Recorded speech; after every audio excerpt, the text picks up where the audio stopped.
Bueno, muchas gracias a todos por estar presentes en esta presentación. Quiero inicialmente agradecer a todo el equipo que ha organizado este evento, entre ellos a mis grandes amigas, la doctora Navarrete, la doctora Camacho, a Jacqueline. Pero bueno, me han dado la posibilidad de compartir con ustedes algunos conceptos sobre dolor. Y lo vamos a usar al dolor como una manifestación que quizás nos pueda ayudar para llegar al diagnóstico de algunas de estas enfermedades raras, poco frecuentes o que también las pueden encontrar como huérfanas, ¿sí? Pero quiero presentarme, ustedes saben que yo soy Juan Polita y soy neurólogo de adultos, trabajo en la Fundación para el Estudio de las Enfermedades Neurometabólicas o Laboratorio de Neuroquímica Dr. Chamoles en Buenos Aires.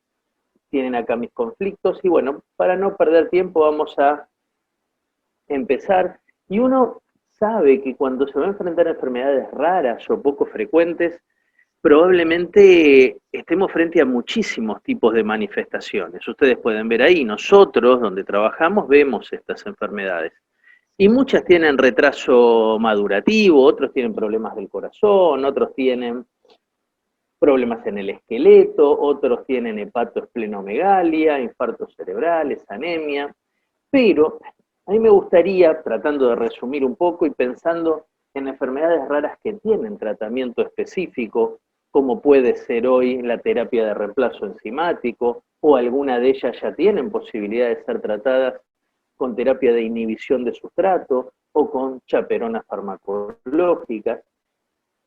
Y estas cuatro enfermedades ya que muchos conocemos como Fabry-Gaucher, las mucopolisacaridosis o la enfermedad de Pompe, fíjense que tienen muchísimos síntomas, pero no todas comparten la mayoría de los síntomas. Fíjense que la anemia es característica del Gaucher. Puede ser que un Fabry tenga anemia cuando está en insuficiencia renal, pero fíjense que el Fabry y el Pompe no tienen problema esquelético, tienen problema el Pompe muscular. Pero ¿qué comparten todas estas enfermedades? Todas comparten un síntoma como es el dolor. Entonces vamos a insistir con el dolor como, dijimos en el título, una manifestación compartida de todas estas enfermedades. Ahora, ¿el dolor es frecuente? Sí, en estas enfermedades es muy frecuente. Yo les voy a mostrar cuatro, ¿sí?, papers, o solamente les voy a mostrar los resultados de las encuestas de dolor. Los pacientes con Fabry, casi el 80% va a tener dolor. La mucopolisacaridosis, en todas sus formas, hasta el 70%. Los pacientes Gaucher, ustedes saben, característicamente, más allá de la hepatoesplenomegalia o la trombocitopenia, tienen dolor óseo. Y los pacientes con Pompe o glucogenosis tipo 2, además de debilidad, claramente manifiestan dolor muscular. Entonces, si es tan frecuente el dolor, ¿por qué no las encontramos, estas enfermedades, más rápido? ¿Por qué no las sospechamos en mayor frecuencia? ¿Cuáles son los diagnósticos diferenciales? ¿A dónde va el paciente? Bueno, vamos a analizar un poco todo esto haciendo hincapié en cada una de ellas. Hoy no vamos a hablar de Fabry como una enfermedad completa, vamos a hacer básicamente un resumen del dolor. Y Fabry, en su forma clásica, característicamente tiene dolor, y dolor por daño del sistema nervioso periférico. Y eso se manifiesta como dolor en manos y pies, lo que se llaman acroparestesias o crisis de dolor. Si ustedes se fijan en artículos en Fabry, el dolor aparece muy temprano. En la forma clásica, sobre todo en los hombres, recuerden que esa enfermedad ligada al X, la gran mayoría va a tener dolor antes de la primera década de vida o durante esa primera década. Fíjense, hay pacientes que ya retrospectivamente los padres les van a decir que ya tenían manifestación de dolor en manos y pies desde los 2 años de edad. Ahora, ¿dónde van los pacientes por el dolor? Muchas veces van ¿a dónde? Van al reumatólogo, porque estos diagnósticos diferenciales que refieren los pacientes son reumatológicos. Yo les marqué algunos de ellos de distintos papers. Los pacientes de Fabry, cuando son chicos, son confundidos con artritis reumatoidea o artritis idiopática juvenil, otras enfermedades autoinmunes, a veces hasta con gota, y muchos de estos pacientes terminan yendo al reumatólogo. Entonces hoy quiero hacer hincapié en dolor y quiero que los reumatólogos, si ustedes tienen contacto, les lleven todas estas informaciones porque ellos van a ser finalmente posibles diagnosticadores de estas enfermedades. Por el dolor de Fabry dijimos, sacroparestesia, hormigueo, pinchazos, molestias en manos y pies, pero ante algunos gatillos, algunos disparadores como es la fiebre, el ejercicio, el aumento de temperatura, estos pacientes tienen crisis incapacitantes de dolor. Son crisis quemantes donde el paciente tiene que estar casi paralizado por las crisis de dolor por los simples movimientos. Y la anatomía del dolor, la fisiopatología está dada hoy en forma muy resumida en el depósito de estas sustancias, de este sustrato, que acá le vamos a llamar globotriaosilceramida, estas grasas con azúcares se depositan en el ganglio de la raíz dorsal, y desde ahí viene una degeneración de los axones hacia la superficie y hacia central, hacia la médula. Ahora, lo que me interesa, y por eso insisto con los reumatólogos y su diagnóstico diferencial, es que fíjense que estos nervios acompañan a venas y arterias por los canales óseos de Aberson, y a través de estos canales van a llegar a las articulaciones, donde habitualmente se conectan los huesos. Y van a ver muchas veces que hay pérdida de las fibras que nosotros llamamos terminales libres, que son los receptores de dolor. Y eso hace que los pacientes muchas veces al movimiento, sobre todo en movimientos en manos, en las articulaciones interfalángicas, tengan dolor, entonces puedan ser malinterpretados como una artropatía o una artritis, cuando en realidad no hay inflamación. Hay artralgia, pero no artritis.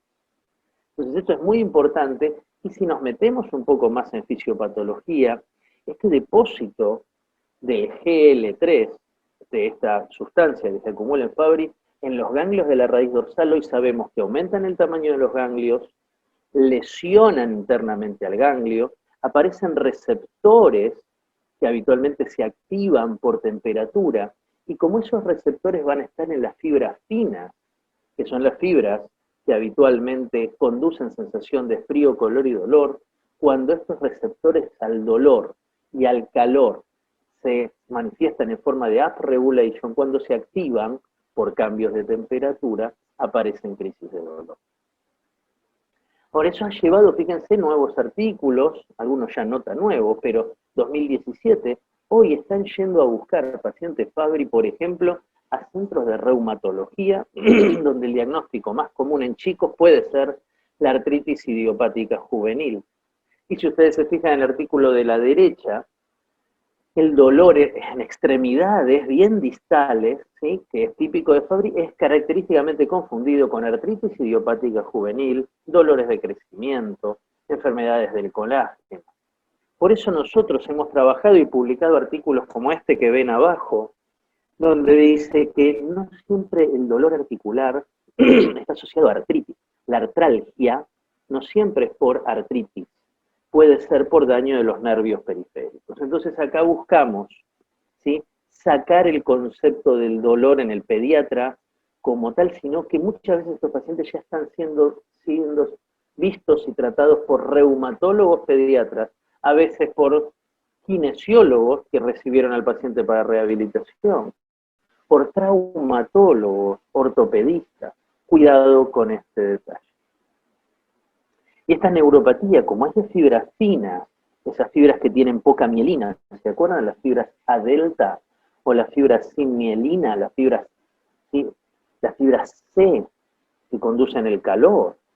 Esas fibras no pueden ser evaluadas con técnicas de electromiografía con velocidades de conducción, solamente son evaluadas a través de estudios neurofisiológicos como este, donde a través de impulsos de frío y calor yo puedo ver la sensibilidad al frío, al calor que tiene el paciente. Pero estas técnicas no son disponibles de rutina. Entonces, cuando me meto en dolor y Fabry, quiero salir ahora del dolor en manos y pies e insistirles con el dolor abdominal. Vimos uno de los primeros slides, que los chiquitos con la forma clásica de enfermedad de Fabry, desde el año de vida o a los 2 años, ya se quejan de dolor abdominal después de comer. Y ese dolor aún puede ser más temprano que el dolor de manos y pies. Y ese dolor es por daño del sistema nervioso periférico, nuestro sistema nervioso autónomo periférico, que nos lleva a ver este tipo de artículos, donde hasta algunos chicos raramente pueden terminar en cirugías por dolor abdominal, por diagnósticos diferenciales, como apendicitis, como obstrucciones mecánicas. Y esto lo vemos y lo pensamos básicamente ¿por qué? Porque si ustedes vuelven a anatomía y fisiología, recuerden que el intestino es una red de cables, de nervios, que son los que van a permitir que nuestro intestino tenga movimientos peristálticos a través de los ganglios que están, los ganglios o plexos mientéricos o submucosos. Y ahí se deposita GL3. Entonces no es raro que pacientes míos, hoy ya de adultos, terminen con esto, ¿sí? Con una bolsa, con una colostomía. ¿Por qué? Porque tienen crisis, ¿sí?, de pseudo-obstrucción. Cuando les digo pseudo-obstrucción es que no hay una obstrucción mecánica. No hay ni un vólvulo, ni un tumor, ni mucho menos. Lo que hay es daño de la maquinaria que mantiene nuestra motilidad, nuestro peristaltismo. Entonces, cuando ustedes ven en estas imágenes nuestras, van a ver que los ganglios, en este caso los ganglios y los plexos submucosos, están llenos de GL3. También ese depósito en la fibra muscular, y fíjense este depósito característico en la capa muscular de las arterias mesentéricas. Todo eso explica este tipo de imágenes. Van a ver áreas, por ejemplo, en el colon, áreas proximales de distensión, dilatación, pérdida de austras y áreas de hiperactividad que claramente responden al estímulo gástrico. El paciente come, distiende el estómago, reflejo gastrocólico, el paciente tiene que ir corriendo al baño porque tiene una crisis de diarrea. Entonces esto es muy importante y lo estamos estudiando en modelos animales.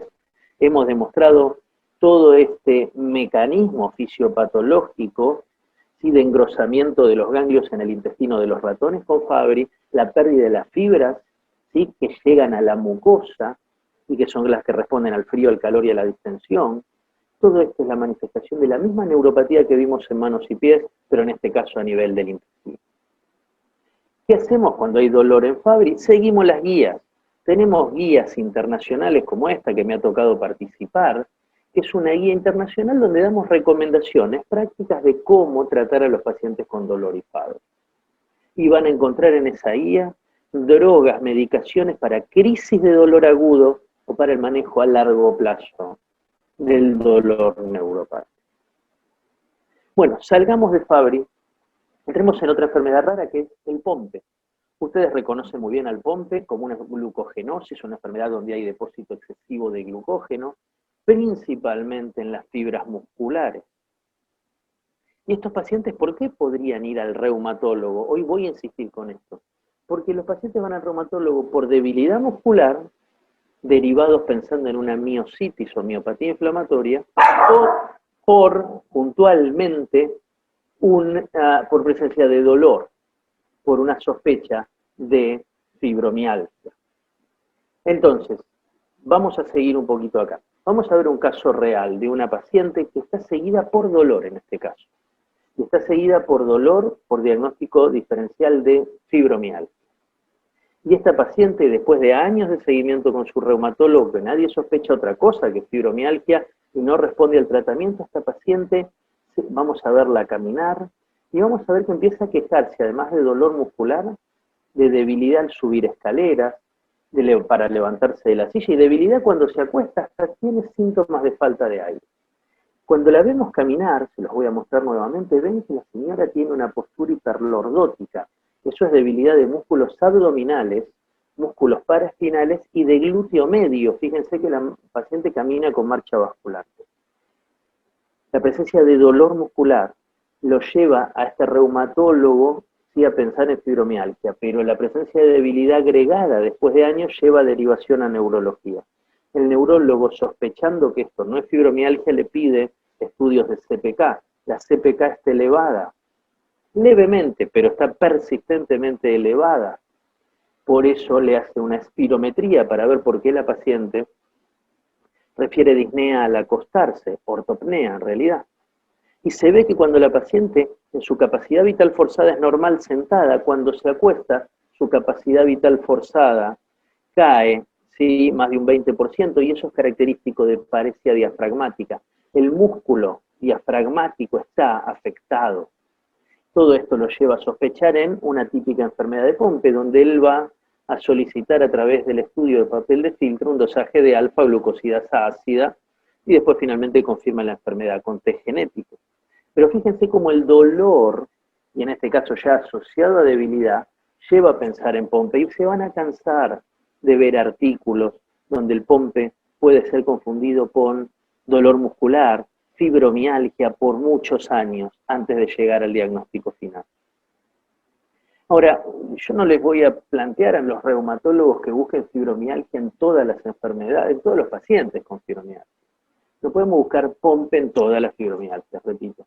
Pero sí tengo una fibromialgia que tiene CPK elevada, o tiene disnea, o caída de la capacidad vital forzada cuando se acuesta, que tiene debilidad muscular, o el patrón del dolor excede, no es el patrón característico de diferentes puntos de fibromialgia, ahí es cuando hay que pensar en enfermedad de Pompe. Y otra vez el reumatólogo, miren a esta paciente, que concurre derivada de clínica médica al reumatólogo por debilidad y dolor muscular de muchos años de evolución, que tiene la CPK elevada. Entonces el reumatólogo le pide una biopsia muscular, básicamente para descartar miopatía inflamatoria. Y esa biopsia muscular está informada como polimiositis y el reumatólogo empieza a hacer infusiones de corticoides y después cuando el paciente no responde, de hecho empeora, ahora empieza a tratarlo con azatioprina. La paciente no mejora y es enviada a neurología. Si ustedes ven, lo que hacemos los neurólogos es evaluar el patrón de la debilidad. Y cuando uno ve una paciente que es absolutamente normal desde lo cognitivo, que tiene este signo de Gower, que expresa debilidad abdominal y paraespinal, fíjense que ella escala sobre sus rodillas, y cuando camina tiene marcha basculante por debilidad del glúteo medio, todo eso nos lleva a pensar que esto no es una polimiositis, aunque sí esté informada la anatomía patológica. Nosotros hacemos resonancia de músculo y vemos que los músculos paraespinales, como pueden ver acá arriba, están muy infiltrados de reemplazo graso. Y los músculos aductores también, sobre todo el aductor izquierdo. Todo esto nos lleva a buscar una enfermedad muscular de depósito de una sustancia que llevó a la muerte de la fibra muscular con reemplazo graso. Y esa enfermedad, primero que todo, tiene que ser el Pompe. Por ende, esta paciente con un dosaje de actividad enzimática de alfa-glucosidasa ácida rápidamente, quizás hubiéramos hecho diagnóstico sin tener que pasar por biopsia de músculo, por dosis altas de corticoides, agregar miopatía corticoidea y o azatioprina. Entonces, fíjense cómo cada vez más, desde artículos muy viejos, este es un artículo de la época de la tomografía, no existía la resonancia, pero ya decían, y ustedes lo pueden leer, que se concluye que los pacientes que tienen, por ejemplo, dolor de espalda, dolor lumbar, pero además hay atrofia de los músculos paraespinales, hay que pensar en enfermedad por depósito de glucógeno, en glucogenosis. Entonces, cuidado, fíjense cómo el dolor de espalda, pero asociado a depósito graso en músculos paraespinales, ya me hace dudar, me tiene que llevar a pensar en otra enfermedad rara, como es el Pompe. Ya entrando en la tercera enfermedad rara, tenemos el grupo, ¿sí? Tenemos el grupo de las mucopolisacaridosis. Las mucopolisacaridosis, por muchos de ustedes ya conocidas, son estas enfermedades donde se acumulan mucopolisacáridos o glicosaminglicanos, y es una enfermedad muy multisistémica. Compromiso cardíaco, respiratorio, ocular, ¿sí? A nivel odontológico y marcadores, mucho compromiso esquelético, restricción de la movilidad, pero el dolor. Vayamos al dolor puntualmente. ¿Qué tipos de dolor tienen los pacientes con mucopolisacaridosis? Y cuando yo analizo a los pacientes con mucopolisacaridosis, pueden tener dolor por compresión, por ejemplo, del túnel del carpo. Pueden tener dolor por canal estrecho cervical.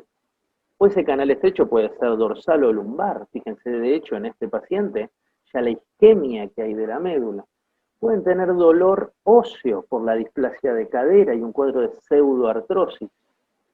Tienen dolor abdominal por la severa hepatoesplenomegalia y algunos pueden tener cefalea hasta por hidrocefalia. Es decir, todos los tipos de dolor. Esto es dolor neuropático, inflamatorio, somático, nociceptivo, todos los dolores pueden tener. Y es muy interesante ver cómo algunos estudios internacionales fueron a evaluar puntualmente la calidad de vida y el dolor, con distintas escalas.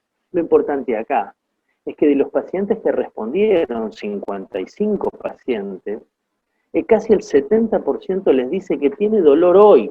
En ese momento está sufriendo dolor. Los dolores más comunes son a nivel lumbar y de cadera. Y después pueden verle el tipo de mucopolisacaridosis y cuál se asocia a más o menos dolor. ¿Y cómo es este dolor? Y este dolor tiene, desde la fisiopatología, el depósito de este sustrato de condroitín, heparán, queratano, dermatán, sulfato a nivel de las articulaciones, dispara mecanismos inflamatorios como el de la artritis reumatoidea. Por eso hoy hablamos de metainflamación, inflamación metabólica, por una falla metabólica. Y las vías que uno estudia hoy son las mismas vías que estudia ¿quién? El reumatólogo en artritis reumatoidea. Pero acá el disparador es diferente. De hecho, solamente les comento que empiezan a haber algunos pocos artículos que además del tratamiento con terapia de reemplazo enzimático, empiezan a plantear probar con anticuerpos monoclonales, anti-TNF, infliximab, adalimumab, lo cual encarece muchísimo el diagnóstico, pero estamos yendo a la fisiopatología de la enfermedad. Y es tan importante el dolor y la restricción articular en chiquitos que hoy muchas revistas de pediatría y reumatología nos llevan a estos algoritmos, donde preguntan si las contracturas articulares llevaron a descartar artritis, llevaron a descartar alguna otra enfermedad del colágeno. Si eso está descartado, ¿sí? Y hay contractura, ¿sí? O rigidez articular, hay que ir directamente a descartar mucopolisacaridosis. Será a través del dosaje de estos glicosaminoglicanos en orina o a través de búsqueda, ¿sí? De las distintas deficiencias enzimáticas en test como el papel de filtro, útil para Pompe, útil para Fabry y para 23 enfermedades metabólicas. Ahora, mucho cuidado porque la mucopolisacaridosis también tiene formas severas, pediátricas, muy marcadas, su compromiso multisistémico, pero muchas veces existen como estos casos. Fíjense, estos pacientes tienen mucopolisacaridosis, en este caso puede ser la mucopolisacaridosis 1, ¿sí? O la enfermedad de Harler-Shey o Shey, y será enfermedad de Shey cuando son formas atenuadas. Las formas atenuadas no tienen cara de mucopolisacaridosis, no son tan talla baja, no son tan peticitos, tan enanitos los pacientes. Los pacientes no tienen tanta restricción articular, no tienen compromiso cardíaco severo muchas veces, o no es muy severo lo respiratorio. Estos pacientes, como no son tan bajitos y no tienen la cara característica, terminan ¿dónde? En reumatología. ¿Como diagnóstico de qué? Como diagnóstico de artritis idiopática juvenil. Fíjense que estos pacientes es su historia, años de tratamientos para artritis idiopática juvenil, pero eran formas atenuadas de mucopolisacaridosis. Vuelvo, insisto, con el reumatólogo. Fíjense ustedes cada vez más artículos, búsqueda, pesquisa de formas atenuadas de mucopolisacaridosis y en pacientes con problemas osteoarticulares. Las mucopolisacaridosis que se ven en reumatología, lo interesante es que estas mucopolisacaridosis, sus formas atenuadas, fíjense la lista de diagnóstico diferencial. Los primeros 4, artritis reumatoidea, artritis idiopática juvenil, espondiloartritis, artritis psoriásica. ¿Quién los ve? El reumatólogo. Entonces, cuidado con esto, cuidado, los reumatólogos tenemos que ir a los reumatólogos y mostrarle a estos pacientes, porque puede ser que a través del dolor lleguen al diagnóstico de enfermedades raras. Entonces, si yo tengo paciente con mucopolisacaridosis, hago el diagnóstico enzimático, puedo después confirmar con test moleculares o genéticos, ¿Qué hago? ¿Cómo trato el dolor? Simplemente vuelvo a leer las recomendaciones. Como lo vimos en Fabry, que había recomendaciones para manejo de dolor, bueno, las tenemos en mucopolisacáridos. Nuevamente a mí me ha tocado tener la suerte de coordinar esto, y en este artículo, fíjense, recomendaciones para evaluar y manejar el dolor en los chicos con mucopoli, y esto es para Latinoamérica.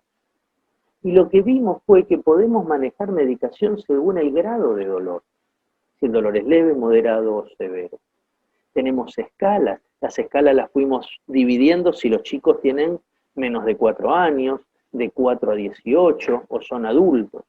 Todo eso está claramente descrito. Y van a tener como siempre una lista de fármacos, de dosis, ¿sí? De efectos adversos, todo lo que tienen que saber para el manejo práctico del dolor en estos pacientes. Entonces, para ir terminando, ¿qué les puedo agregar yo de enfermedad de Gaucher?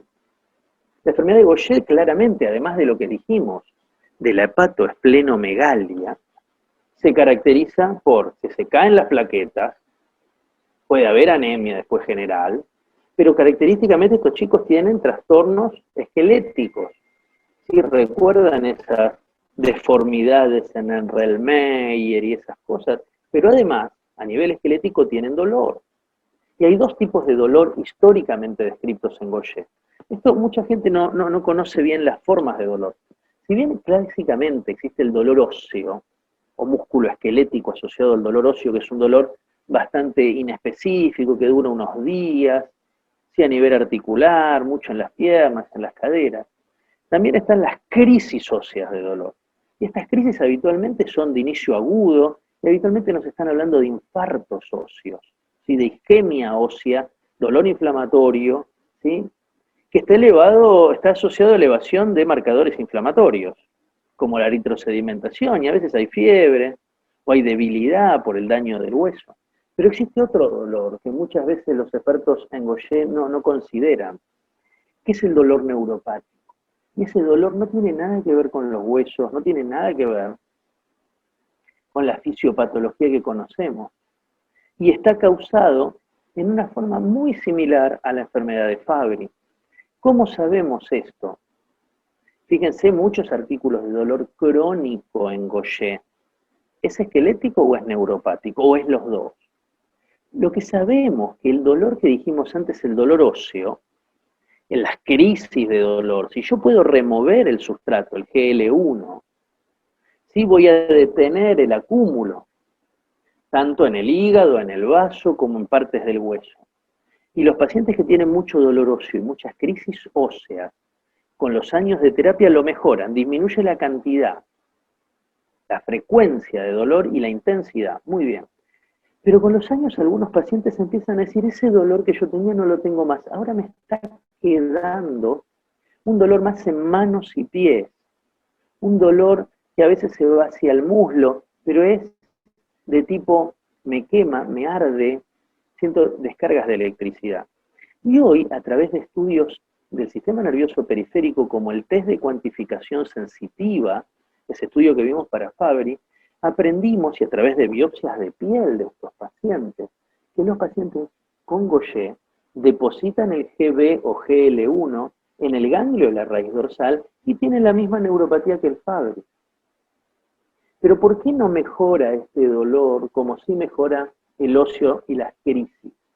Porque ese dolor es el resultado de acúmulo en los ganglios de la raíz dorsal. Y la terapia de reemplazo enzimático no tiene buen pasaje por la barrera hematoneural, que es la barrera que hay en los ganglios, que es la misma que tenemos en el cerebro. Barrera hematoencefálica en el cerebro, barrera hematoneural en los ganglios periféricos.